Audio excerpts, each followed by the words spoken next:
अस्सलाम वालेकुम प्यारे बच्चों, उर्दू की किताब खोलें, सफ़ा नंबर 9। कल हमने सफ़ा नंबर 8 का बकिया हिस्सा पढ़ा था। आज हम सफ़ा नंबर 9 पढ़ेंगे। दाल, दाल की आवाज़ है द, दाल की आवाज़ है द, दाल की आवाज़ द।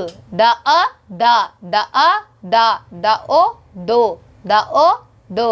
द ई दी, द ई दी, द ए दे। दा दू दी दे, दा दू दी दे। दोहराएं, दा दू दी दे। फिर से दा दू दी दे। दवा दवाते दवात, दवाते दवात दवात। दोहराएं, दवात दवात। दारे दर खैते खत दरख्त, दारे दर खैते खत दरख्त। दोहराएं, दरख्त। दाल द दवात, दाल द दरख्त।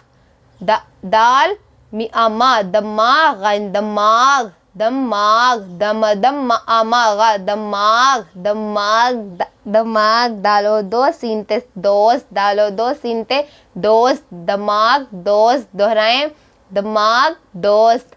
दाल अदा लाम दाल, द अदा लाम दाल, द अदा लाम दाल। दमाग दोस्त दाल। द अदा ग दाग, द अदा ग दाग। दोहराएं, दमाग दोस्त दाल दाग।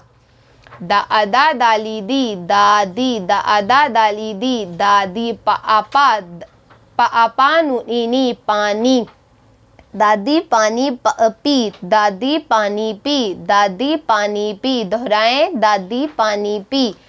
दालो दो सिंगे बे सेब, दालो दो सिंगे बे सेब। दाल ए दे दो सेब दे, दालो दो दो दो सेब दे दो, दो सेब दे दो। दोहराएं, दादी पानी पी, दो सेब दे दो।